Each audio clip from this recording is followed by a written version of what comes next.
उत्तराखंड महाकौथिक 2023 नोएडा के सफल आयोजन पर मुख्य आयोजक राजेंद्र चौहान ने व्यक्त किया सभी का आभार। हमारे चैनल पर राजेंद्र सिंह चौहान ने सभी इस आयोजन में अपने सहयोगियों का और इस आयोजन में आए हुए सभी लोगों का हृदय से धन्यवाद व्यक्त किया और हमारे चैनल पर विशेष तौर पर बातचीत करते हुए बोला कि नमस्कार, मैं नूतन पटवाल इस वक्त एसके की टीम के साथ आई हुई हूँ राजेंद्र चौहान जी के घर में। जी हाँ, राजेंद्र चौहान नाम जाना माना नाम है और कहना ये गलत नहीं होगा कि दिल्ली एनसीआर में नहीं पूरे देश में नाम विख्यात है। तो चलिए सीधा चलते हैं राजेंद्र चौहान जी और जानते हैं उनसे जिन्होंने इतने अच्छे तरीके से जो उत्तराखंड महादिवसीय 5 दिवस का ये कौथिक था जो 21 दिसंबर से 25 दिसंबर तक चला और जो भली भांतिपूर्ण संपन्न हुआ, उसके बारे में हमारे राजेंद्र चौहान जी के क्या विचार हैं। तो राजेंद्र चौहान जी, आपका हमारे एसके के चैनल में बहुत बहुत स्वागत है। बहुत बहुत धन्यवाद आपका जी। और ये 21 दिसंबर से 25 दिसंबर 2023 जो नोएडा महाकौथिक हुआ इस बार जी। तो ये एक ऐसा महाकौथिक, एक अद्भुत महाकौथिक था जिसमें हजारों लाखों की संख्या में हमारे उत्तराखंड वासियों ने हिस्सा लिया और वहाँ पर पहुँचे और उन्होंने अपना प्यार इस कदर बरसाया। एक ऐसा महसूस हुआ कि जैसे कि मानो कि पूरा उत्तराखंड ही नोएडा में आ गया हो।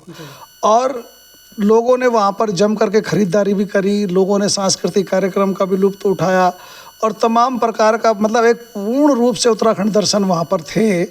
तो लोगों में बड़ा एक उत्साह था, बड़ी उमंग थी, बड़ा जोश था कि यार अपने उत्सव को इतने अच्छे आयाम से सफल उसको लोगों ने बनाया। और 5 दिन तक देखो, कई बार क्या होता है कि जैसे रविवार शनिवार को ही लोग उसका आनंद ले रहे, लेकिन वहाँ पर क्या था कि 21 तारीख से ही शुरुआती ही ऐसा भयंकर सैलाब आया कि 21, 22, 23, 24, 25 5 दिन तक तो लबालब रहा नोएडा स्टेडियम। और लोगों ने फिर मेरे पास बाद में भी फ़ोन आए और बाद में फ़ोन ये आया कि कल भी फ़ोन आए थे लोगों के कि अभी भी चल रहा है। मैंने कहा नहीं जी, वो तो बस 25 दिसंबर, लेकिन आज भी 2-3 फ़ोन आए। मैंने कहा नहीं जी, वो समाप्त हो चुका है, उसको 25 दिसंबर तक था। तो मैं सबका धन्यवाद करना चाहूँगा, अपने उत्तराखंड की जनता का, उनका हार्दिक दिल की गहराइयों से मैं आभार प्रकट करता हूँ कि उन्होंने इतना प्यार, स्नेह और अपना आशीर्वाद दिया। कई बुजुर्ग महिलाएँ, बुजुर्ग लोग वहाँ पर थे, उनके लिए हमने बैठने की भी एक उचित व्यवस्था वहाँ पर की हुई थी। तो लोग अपना एंजॉय कर रहे थे, जहाँ पर जा रहे हैं वहाँ लोग आनंद ले रहे हैं अपना पहाड़ का ऐसा माहौल था, क्योंकि विशुद्ध रूप से पहाड़ का मेला है। वहाँ पर हमारी हिंदी प्रस्तुतियाँ नहीं होती हैं, वहाँ पर सिर्फ और सिर्फ उत्तराखंड, कुमाऊनी, गढ़वाली, जौनसारी, इस तरीके से वहाँ पर भाषा का लोग उपयोग करते हैं। और वहाँ का कल्चर, वहाँ की लोक कलाएँ, वहाँ का खान पान, वहाँ के रीति रिवाज, वहाँ की परंपराएँ, वो सब के सब कुछ महाकौथिक में मिलता है। तो चौहान जी, जैसे कि देखने में आया और ये पाया गया कि वहाँ पे उत्तराखंड के ही लोग नहीं, बाकायदा वहाँ पे अदर्स के भी लोग, वहाँ पे समाज के वर्ग शामिल थे। तो उन लोगों के बारे में आप क्या कहना चाहेंगे? देखिए, उत्तराखंड के लोगों को तो सारे देश में ही एक वहाँ के ईमानदारी के लिए, वहाँ के व्यवहार के लिए जाना जाता है कि यार उत्तराखंड के लोग बहुत सरल, सहज और अच्छे लोग होते हैं। तो जो बाहर के अदर्स कास्ट के लोग थे तो उनको वहाँ पर ख़रीदारी के लिए लोग आए थे। जैसे उनको बहुत सारी हमारी हर्बल की जो ऑर्गेनिक फूड्स है वो वहाँ पर उपलब्ध हुआ और कई तरीके की जो बीमारियाँ दूर करने के लिए, जैसे हमारे गहत है, हमारा झंगोरा है, कोदा है, मंडवा जो हमारा है, कई प्रकार की हमारी दालें हैं, हर्बल जो टी हैं, तो इस तरीके से बहुत सारी चीज़ें उत्तराखंड से जो उत्पादन वहाँ पर आए, तो उसकी खरीदारी के लिए भी वहाँ बाहर से लोगों के लिए बहुत अच्छी सामग्री मिलती है। तो लोग उसको भी ले जाते हैं बड़े चाव से और फिर साल भर इंतज़ार होता है, फिर अगले साल फिर से लोग उसकी खरीदारी के लिए वहाँ पर ऊनी वस्त्र वहाँ बहुत दूर दूर से आते हैं, तो उनको भी खरीदने के लिए लोग बाहर के लोग आते हैं। तो चौहान जी, एक बहुत बड़ा अत्यंत मतलब बहुत अच्छा सवाल है हमारी टीम के सामने दर्शकों का कि जब आपने पहला महाकौथिक शुरू किया था, ये कहाँ पर शुरू किया था, उससे जो आपकी जर्नी रही 13वां उत्तराखंड महाकौथिक ये हुआ, तो उसका कैसा सफ़र रहा आपका? देखिए, मैंने अपने जीवन में सबसे पहले जो शुरुआत करी है वो नोएडा से ही मैंने प्रारंभ किया था।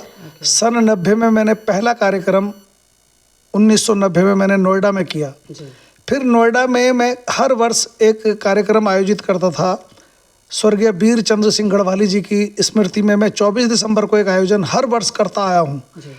तो जिसमें कि हमारे बहुत सारे दिल्ली के मुख्यमंत्री भी उस कार्यक्रम में आए थे जब हमारे वर्मा साहब थे, दिल्ली के साहिब सिंह वर्मा मुख्यमंत्री थे उस टाइम पे, तो वो नोएडा में 24 दिसंबर को वीर चंद्र सिंह गढ़वाली जी के कार्यक्रम में आए थे। और उन्होंने वहाँ कार्यक्रम देख करके वो ऐसे प्रेरित हुए दिल्ली के मुख्यमंत्री कि उन्होंने एक स्कूल का नाम साकेत में वीर चंद्र सिंह गढ़वाली ही रख दिया स्कूल का नाम।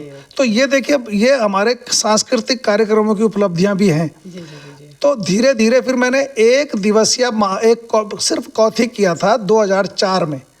2004 26 जनवरी के दिन मैंने नोएडा स्टेडियम में ही 2004 में नोएडा स्टेडियम में किया था एक दिन का कौथिक। फिर धीरे धीरे क्या हुआ कि वर्ष 2010 में हमारे साथ एक घटना हो गई थी, कल्पना जी के साथ एक सड़क दुर्घटना हो गई थी। सड़क दुर्घटना घटना के बाद फिर हम लोग उसके ठीक 6 महीने के बाद इंदिरापुरम शिफ्ट हो गए। और जब हम इंदिरापुरम गाजियाबाद में आ गए तो वर्ष 2011 में फिर मैंने 3 दिवसीय महाकौथिक का आयोजन स्वर्ण जयंती पार्क से शुरू किया। तो 2011 में फिर मैंने 3 दिवसीय यहाँ शुरू किया। फिर धीरे करते वो बढ़ता चला गया। फिर स्वर्ण जयंती में कम पड़ गई जगह। फिर हम लोगों ने क्या किया कि इसको रामलीला मैदान में लिया है, यहाँ इंदिरापुरम के रामलीला मैदान में। फिर उसमें किया। फिर वर्ष 2018 में माननीय मुख्यमंत्री योगी आदित्यनाथ जी हमारे महाकौथिक में सम्मिलित हुए। उन्होंने आशीर्वाद दिया अपना इस महाकौथिक को। फिर 2020 में कोरोना आ गया। फिर कोरोना आने के बाद 2020 में हमने एक पूजन हवन करके स्वर्ण जयंती में ही एक दिवसीय महाकौथिक को वैसे ही एक औपचारिकता करके उसको संपन्न कर दिया। उसके बाद 2021 में यहाँ जिस जगह पर महाकौथिक होता था उस जगह पर हॉस्पिटल की तैयारी होने लगी, वहाँ बुनियाद खुदने लगी, नींव खुदने लगी। तो वो पूर्ण रूप से हॉस्पिटल का निर्माण कार्य प्रारंभ हो गया। फिर हमें ऐसा लगा कि यार इससे बड़ी जगह तो अब कहाँ मिलेगी, जो कि इतनी बड़ी जगह इंदिरापुरम में थी, उससे बड़ी जगह इंदिरापुरम में हमें कहीं नज़र नहीं आई। मैंने चारों तरफ तलाश करी लेकिन सारी जगह छोटी थी, बहुत ज़्यादा छोटी जगह थी। तो फिर मुझे एक ही मन में विचार आया कि मैंने कहा यार इसको कार्यक्रम को नोएडा स्टेडियम में शिफ्ट कर दिया जाए। तो 2021 में हमने नोएडा स्टेडियम में इसको प्रारंभ किया। और वहाँ ये भय था कि यार इंदिरापुरम में जमा हुआ मेला नोएडा में ले जाना बड़ी चुनौतीपूर्ण कार्य था मेरे लिए। तो हमें ऐसा लगा कि यार यहाँ लोग दर्शक आए ना आए, कैसे किसी चीज़ को जमाने में समय तो लगता ही है। लेकिन 2021 में फिर वहाँ दर्शकों ने जिस प्रकार से उसमें अपना प्रेम बरसाया और जिस तरीके से दर्शकों ने वहाँ आनंद लिया महाकौथिक का 2021 में, कोरोना के बाद वो पहला कार्यक्रम था। तो मुझे ऐसा लगा कि यार नोएडा में भी लोग चाहते हैं कि यार नोएडा स्टेडियम में ही अब ये कार्यक्रम हो। तो वहाँ के सांसद साहब हमारे नोएडा के डॉक्टर महेश शर्मा जी ने कहा कि चौहान जी कोई भी कार्यक्रम आप कहीं भी करें दुनिया में, लेकिन इस महाकौथिक को आप नोएडा में ही करें।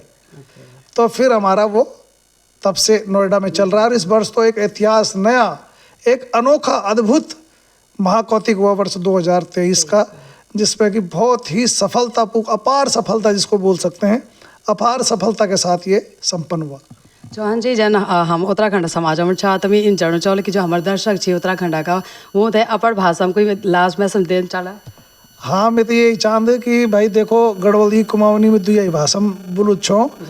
तो ये संदेश कि भाई आप लोग अपने ई भोली भाषा ई परंपरा थे अगने बढ़ाना वास्ता जो हमारे महाकौथिक जो हर साल आप आंदा इच्छनीय महाकौथिक में, और आप जो अनुशासन का हिसाब से हम ये महाकौथिक थे करदा छो, इन्नी ही प्रेम इसने बनाए के रखा, अपनो आशीर्वाद बनाए के रखा। और आपका वास्ता हम हर वर्ष कुछ ना कुछ अपन पौराणिक पारंपरिक चीज़ होते लेकर आना रोला महाकौथिक में। और ई कि भाई अब नोएडा स्टेडियम में छो हम लोग, तो आप लोग होते नोएडा स्टेडियम में जन विलालू सुविधा असुविधा अपनो समझी हुए थे स्वीकार कर लिया। ई मेरा संदेश।